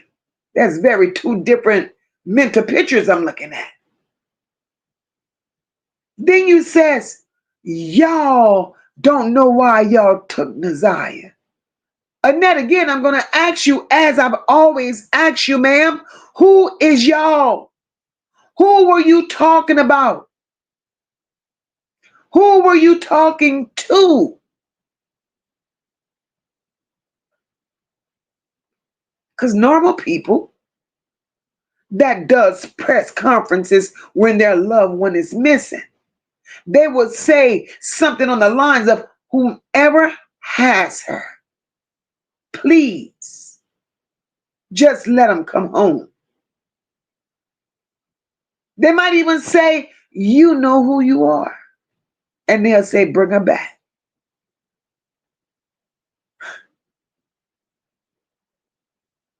But you went label as a runaway on paper.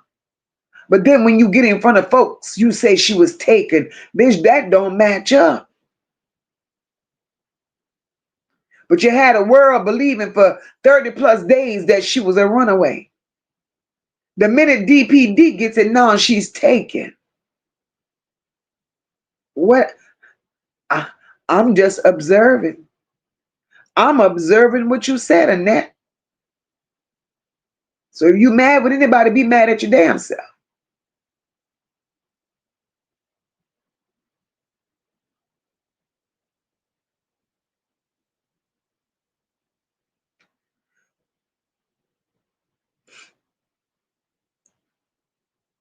Absolutely, Dr. JD. No justice, no peace. We want Naziyah. Jack Platinum said those babies should have been enough. Naziyah was bad enough. But then other babies testified.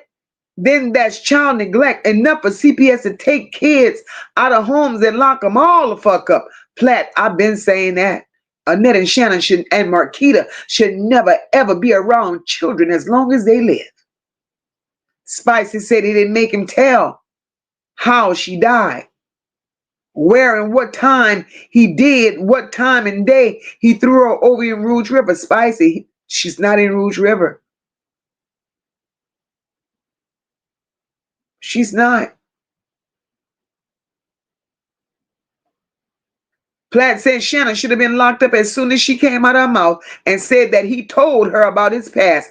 Absolutely. Absolutely.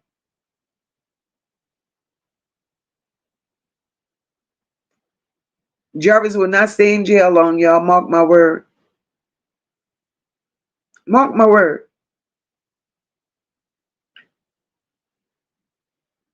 Sabrina said now all her school friends' mom should say what they kid. Sabrina, there's no school kids. That don't exist. Shannon made up a lie about a child that supposedly said this and said that. Then pat him on the back and told him that they was doing the right thing and don't worry. What child would tell your big ass that, Shannon? Then you went on and say that the child was fearful for her life and her mama moved her away. Well, why was she fearful? What, Jarvis was the boogeyman? Shannon, the stories you done came out here and said, it makes no sense.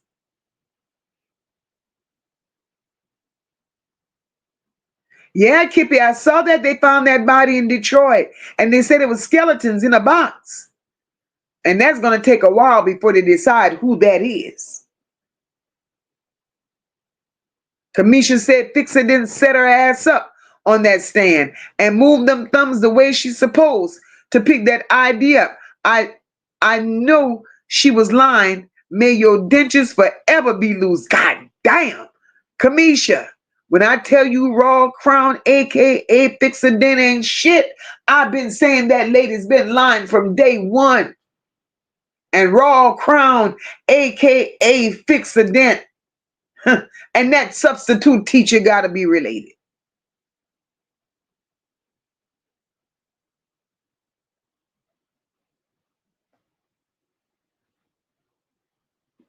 Detroit need to take Kim Worthley and throw her completely away.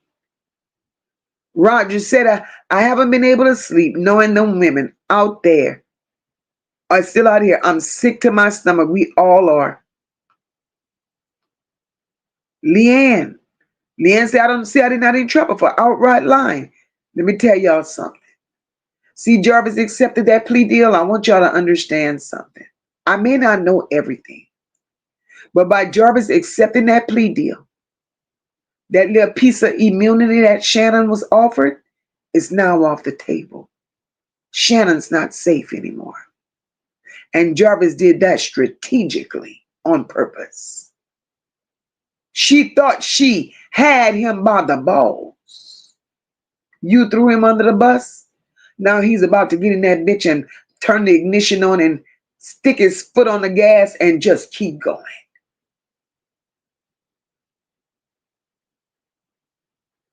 This family has done too much. And I'm glad we take a moment to come out and talk about it. Miss Antoinette said, I don't trust that so-called cousin that was on the news. She knew what was going on in Annette's house down through the years. Miss Antoinette, she's part of the problem. She's part of the problem. If you don't believe nothing else, Miss Antoinette, please believe this hoe is part of the problem.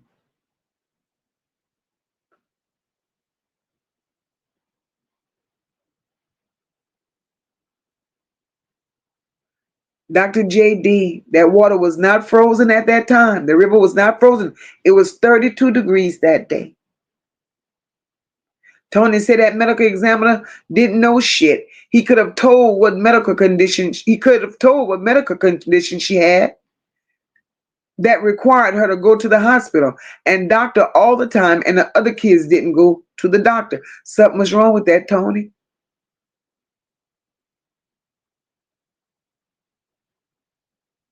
Love selfishly. Girl. She said, MOCA, it is as you said. Jarvis will slowly disappear. He will become a memory somewhere, living his best life. Y'all wait for it. I'm telling y'all. I'm telling y'all. I'm telling y'all. Dr. J.D. said Jarvis played the family, the system, and the court. Sis. And he did. And he did. And he did. But y'all just wait for it. Hey, Jerry. Jerry said it's not over yet. This could end in a street nightmare for, Jerry. And Jerry, you know, that's the part they should have been wanting to avoid.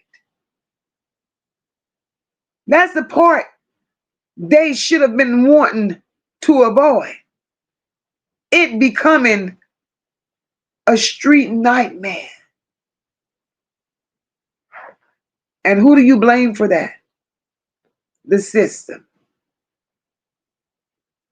Because they created it. They created it. But y'all, I just had to come out and touch on once again what we did, following up, because Annette needs to be held accountable.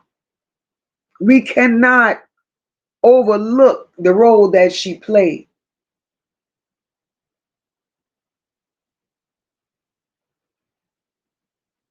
Naziyah will get her justice.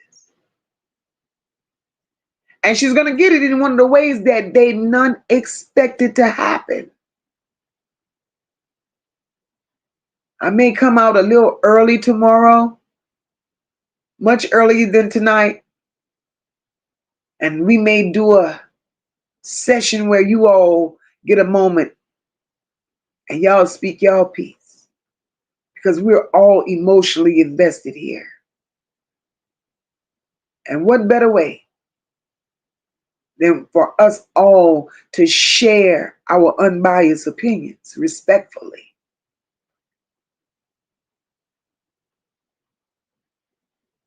I appreciate y'all pulling up.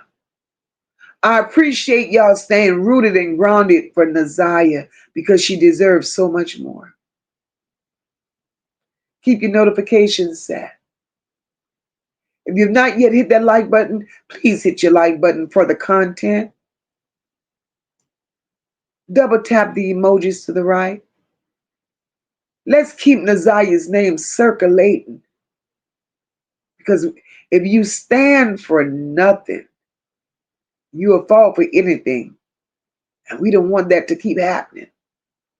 Naziyah was failed over and over and over again. And we know LaBelle's will not fail her. I love each and every one of you all. I'm going to say good night and God bless. Enjoy the rest of your evening. And I ask you all, flood the chat for Naziyah. Baby girl, we see you. And we will continue to say your name. We will continue to say your name until justice comes the way it deserves to come. Good night, everyone. Fuck the cover-ups, we ain't keeping quiet. This pain too loud, feel the mother's riot. Naziyah ain't a hashtag, she was someone's baby. Now the courtroom stinking, the whole shit shady. Biohazard suits when the truth come out. They full of shit, yeah, we call it out. We don't need a trial, just bring the gavel. Cause the devil's in Detroit and it's time to unravel. 2 hours deep, truth spill like shots. MOCA lit the match, now the lies get hot. No LaBelle's riding, they don't fold, they press. While they fake on camera, we expose that mess. One said if that child stepped foot in court, better call the medics, bodies gon' contort. That's real pain, not a script or show. That's a war cry, scream from the soul below. They tried to deny her, cover their eyes, but karma low clips and the silence dies. Boom.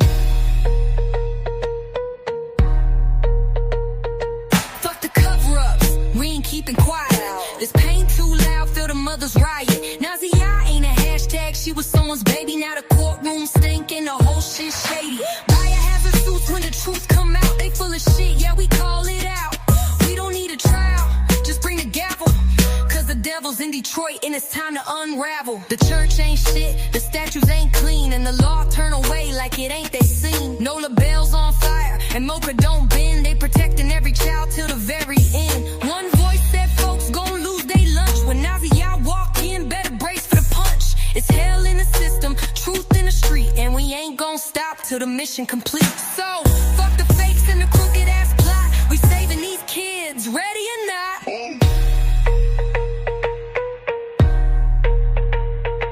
Fuck the cover-ups, we ain't keeping quiet.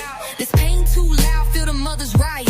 Naziyah ain't a hashtag, she was someone's baby. Now the courtroom stankin', the whole shit shady. Biohazard suits when the truth come out. They full of shit, yeah, we call it out. We don't need a trial, just bring a gavel.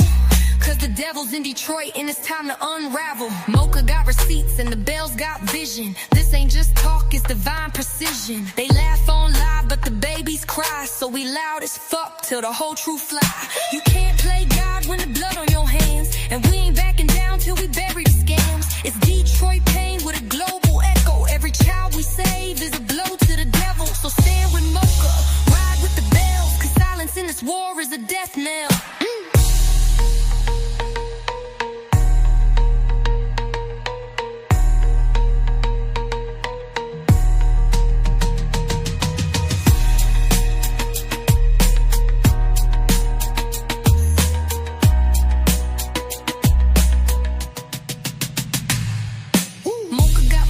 And the Bells got vision.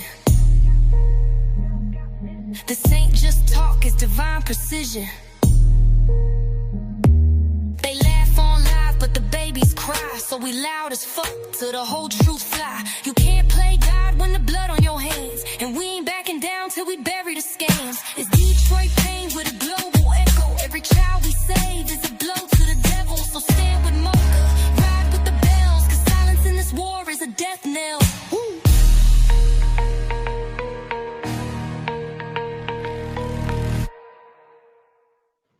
Good night, everyone. God bless.